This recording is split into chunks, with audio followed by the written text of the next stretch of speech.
Salut, cette vidéo fait suite au suivi des couverts d'été qui ont continué leur pousse jusqu'à maintenant. Là, ils ont un gros intérêt agronomique avec les 320 mm de pluie qu'on s'est pris. Il y a eu très peu de températures froides, donc ça n'a pas calmé toutes les plantes d'été. Et puis en même temps, je vais faire une pesée des différents éléments. Et j'ai rajouté en même temps des panneaux de communication sur la partie ACS, et puis en même temps on fait un peu de pub pour notre vente directe. Bon là, ça le met en effet miroir, c'est pas super. Donc là le principe, je vais me prendre, mettre sur 1 mètre carré, parce que j'ai mon mètre, là, c'est bon. Je vais prendre, bon, on voit l'état des champs autour, ça c'est tous les champs nus, qui sont comme ça. Je mettrai une photo, dès qu'il y a un peu de pente, là il y en a un peu ici, c'est des limons battants ici, ça tout fout le camp avec la pluie qu'on a eue. Donc là le but, je vais prendre... je vais aller couper sur 1 mètre carré et je vais peser le sorgho, les crucifères, ce qui reste un peu en veste, mais il n'y en a pas beaucoup. Le févrole poivès n'a pas réussi à tenir les fortes chaleurs et la concurrence. Donc ça c'est l'évolution du couvert. Alors elle n'est pas très haut cette année, mais il a repris une belle pousse. Bon là, je vais bien me tremper. C'est comme ça. Donc petite pensée à tous les gens qui disaient que ça ne servait pas à grand chose de semer les couverts d'été. Il faut se concentrer sur les couverts d'hiver.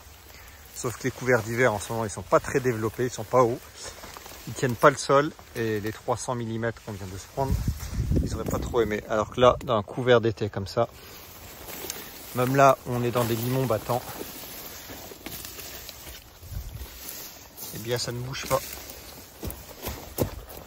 Regardez, je m'enfonce même pas. On va essayer de se mettre à un endroit représentatif et puis on va couper un peu tout ça. Il reste quoi d'ailleurs dans les graines qui ont été semées? Principalement du sorgho. C'est la plante qui tient le mieux du mélange. Le Niger, normalement c'est une plante d'été, mais elle a sauté, moi. Le tournesol a fleuri assez tôt, vous voyez, il n'était pas haut. La févrole est morte. Il reste un peu de veste, mais ça va rien faire.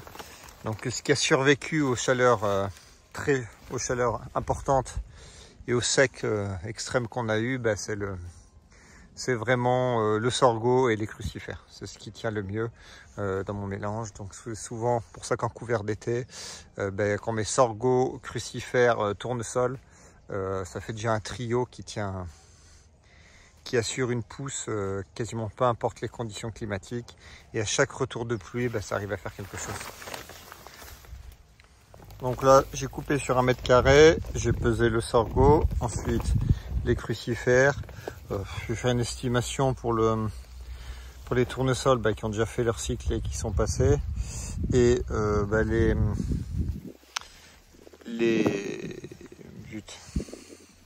les vestes févroles, ça n'a pas fait grand chose. Hein. Si on part sur du 200 grammes mètre carré, ça va pas être grand chose. C'est ce qui fait que je les garde plutôt pour les semis plus tardifs de couverts d'hiver. Ou soit avec le colza d'ailleurs, ça s'en sort mieux. Mais trop de concurrence avec le sorgho, ça fait 3 fois que j'essaye d'en mettre. Sachant que c'est la graine qui coûte le plus cher dans nos mélanges. Je préfère les réserver au moment où je suis sûr de la réussite. Le presque dernier essai qu'il faudrait que j'essaye, c'est de la veste velue à la place de la veste commune et de la févrole. Voilà, je vais mettre ça dans le tableau avec la méthode Merci et on va regarder ça ensuite.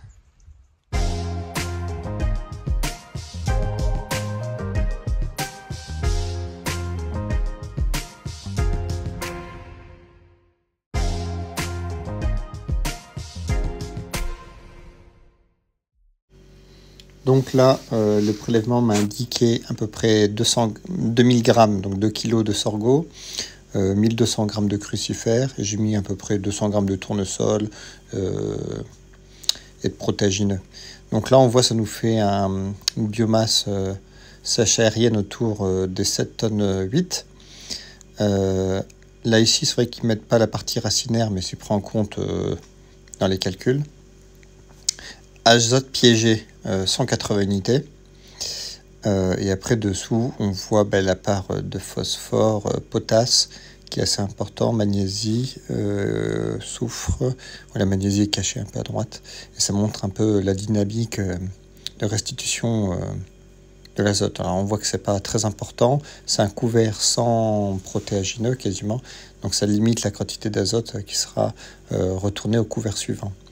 Mais là, même si le chiffre n'est pas très important dans la restitution, moi ce qui m'intéresse, c'était d'avoir un couvert vivant qui allait absorber l'azote pendant les pics des minéralisations et à chaque pluie qu'on peut avoir au mois d'août, septembre, octobre.